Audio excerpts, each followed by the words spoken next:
Hello and welcome back. This is episode 463, and I'm delighted to have my good friend Tia Fagan here. Tia is a certified conscious parent coach, and she is certified by my good friend Dr. Shafali, and we all love her, right? We Hi, Tia. do. She's the best. She is. Welcome. It's so great to have you here. I'm so glad to be here. Thanks for having me. So you are going to be one of the speakers at our Revolutionizing Parenthood conference. I'm so excited about that. And you're going to be talking about minimizing power struggles. Yes, I am. It's a Which common occurrence. I don't think there's a home around with parents who have not had power struggles with their children. And exactly. it's part of life. So let's talk about power struggles. What does a power struggle look like between a parent and a child? I mean, they can show up in all different ways depending on the age of your kid, but the bottom line is it's a push and a pull struggle back and forth, and it's always based in control. There's always control in a power struggle and wanting the other person to do something for us. So it's really about recognizing that control. And I guess it's really control. Both parties are desiring control, the parent and the child. Exactly. I mean, our children, it's their job to get into these power struggles. It's part of their developmental needs. They need to know they have autonomy and they have a voice and that they can push back.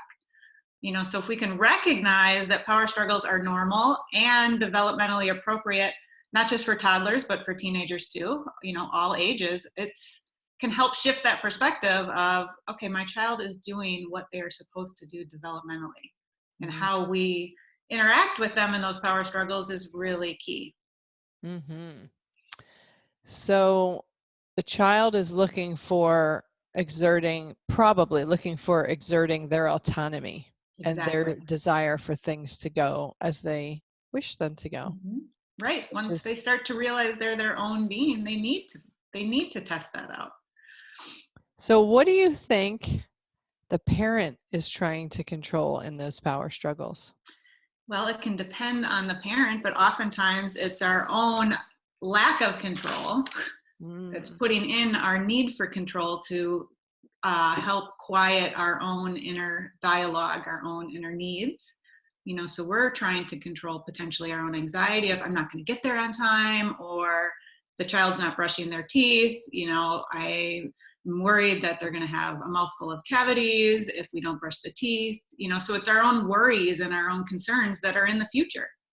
You know, so it's recognizing what's going on in me. Is it true? Is it necessary? And am I in the present moment? That's so true. I can just imagine, as you were talking, I was envisioning a mom trying to get their younger child out the door and rushing and hurry, get those shoes on. You're not going fast enough. We're going to be late. Oh my gosh, just blah, blah, blah, blah. Here, let me just help you. Yep. And what's going on? We're ramping up. That spiral is going higher and higher. And what's our kids' energy going to match? Right. And I'm just sitting here thinking as I'm envisioning this movie playing out in my mind, which has actually played out in my home when my kids were younger. Of course. Doesn't it everywhere? Yeah. But I'm envisioning, gosh, how that must feel for the child. You know, they're struggling and fumbling, trying to get their shoes on, and they're if they're young, they're not maybe a good shoe tire yet, so they're doing the best they can. We're feeling pressured and we're ramping up and pressuring them more. How must it feel to be that child? Exactly. And what inner dialogue are you starting to create in that child's mind moving forward? I'm not good enough.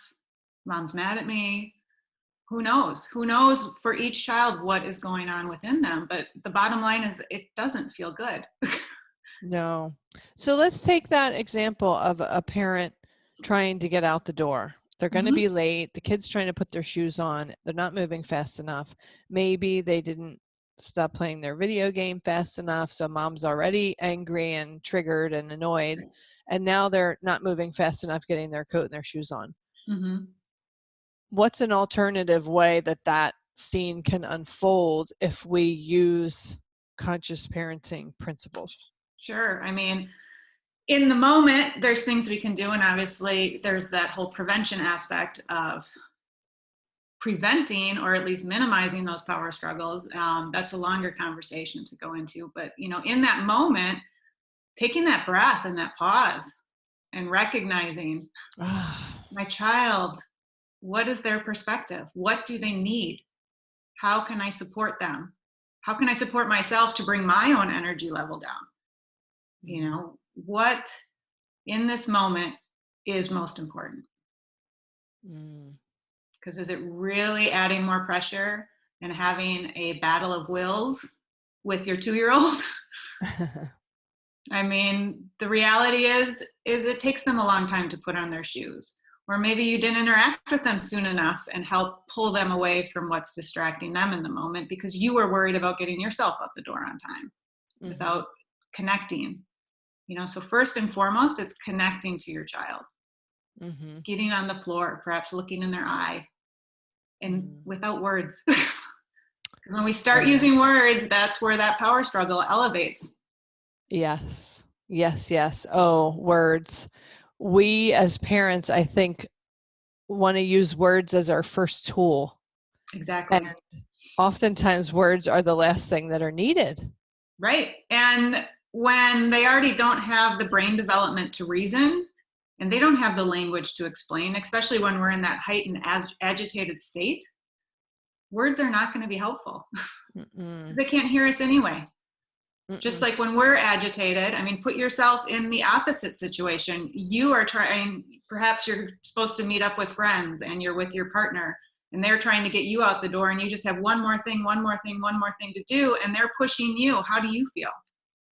Child's feeling the same thing, where if your partner were just going to say, I'm going to go sit in the car and wait for you, I'll be ready when you're ready, it relieves all that pressure. Same for our children. Such a great point that you bring up. So, but I hear the parent saying, yep. But if I tell my child I'm going to go sit in the car, I'll be ready when you are.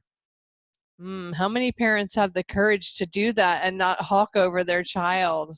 And how many kids might legitimately get distracted if they don't have someone at least kind of standing there?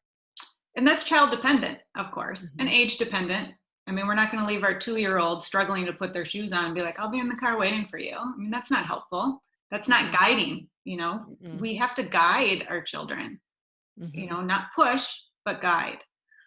So with an older child, during the teenage years for me personally, when they would dilly-dally, and particularly one of my children, if I would push, she would just go slower. So I would just go sit in the car. And the first time I did it, it was really hard. But she made it out. And the bottom line is, particularly with those older children, is there's a natural consequence. They're going to be late. And assuming there's no developmental delay or anything with an older child, they have at that point the reasoning capacity to understand what they're doing to themselves if they don't get moving. Right. And if they don't in that moment, they will after. Right. They're going to feel it at some point. And that's what we talk about, natural consequences. Correct. And I think that natural consequence of being late is going to speak much louder and more clearly than us hawking over them in the foyer, rushing them along. Exactly. Natural consequences are the best teacher because then they intrinsically feel it inside versus an external mom or dad harping on them. And then it can turn into defensiveness or shame, where that natural consequence is a true teacher if we stay out of the way. My son the other day, he's a senior in high school, and he drives my freshman daughter, his sister, to school. And he is the kind of kid that will keep hitting the snooze alarm till the last millisecond to get himself out the door on time.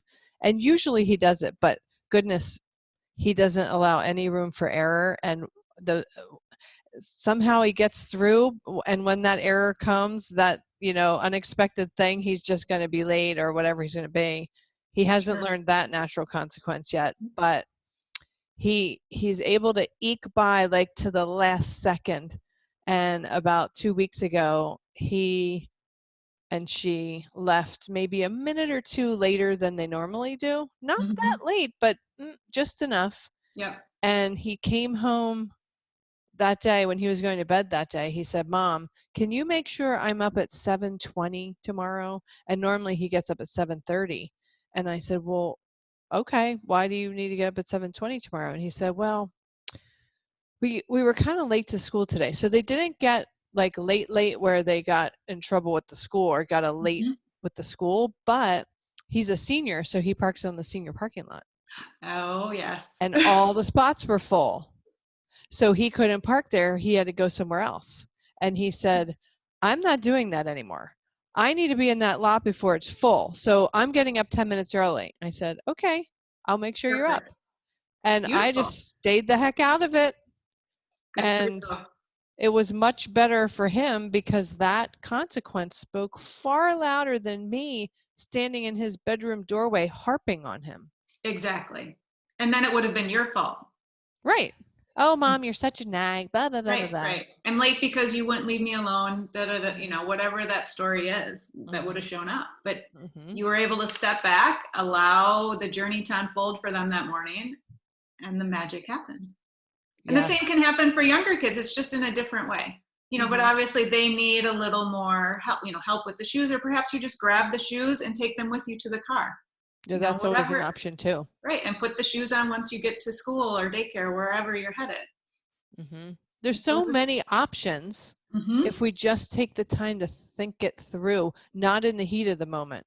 Correct. Never works in the heat of the moment. No, because you can't think because your No. brain is already triggered and stressed, and your access to creativity is gone right there. Exactly.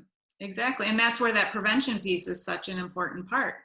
Mm, If you can look at, okay, where are we getting tripped up? What can we do ahead of time? How can I create those conditions so we can avoid as best as possible? I mean, life throws us curveballs, but perhaps you just keep the shoes in the car if that's what's hanging up. If you yeah, don't have time, that's just keep them in the car. and this is why I'm constantly talking to parents about how valuable parent coaching is, working with a coach. Because when you're triggered and it's in that moment, you can't think and you get Mhm. in a power struggle with your child, there are some really easy, small adjustments that we can make as parents, but sometimes it's hard to see it just ourselves. So having that Definitely. neutral third party to help us to see what we are having trouble seeing is so valuable. Exactly. Exactly. Because when we're in it, we can't look at it objectively. We can't see the Mhm. wide view because we're No. so emotionally attached in that moment. And when we're Hmm. emotionally attached, it's hard to take 2 or 3 steps back and see the wider view. Absolutely. So I said earlier that you would be talking about power struggles at our conference, which I can't wait for. I can't wait either. Ah.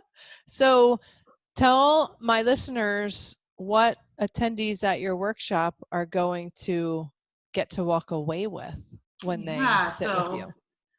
I'm really excited for this workshop because you're going to leave with some practical tools Ah, love it. and some things that you can apply immediately in your life. So we're going to look at power struggles. We're going to talk about what they are, how they manifest, what you can do in the moment, and what you can do to prevent them. Mm, Recognizing that life throws its ups and downs, but you will leave with some tools for in the moment to help get you through. mm. I can't wait. I'm excited just hearing about it. I can't wait. I can't wait either. Well, thank you so much, Tia, for spending this time with us and talking to us about the dreaded power struggle, which I think no home has been immune to ever. And if it has been immune, I would be a little concerned Yeah, because we need exactly. them. They're part of Yeah, growth. exactly. Exactly.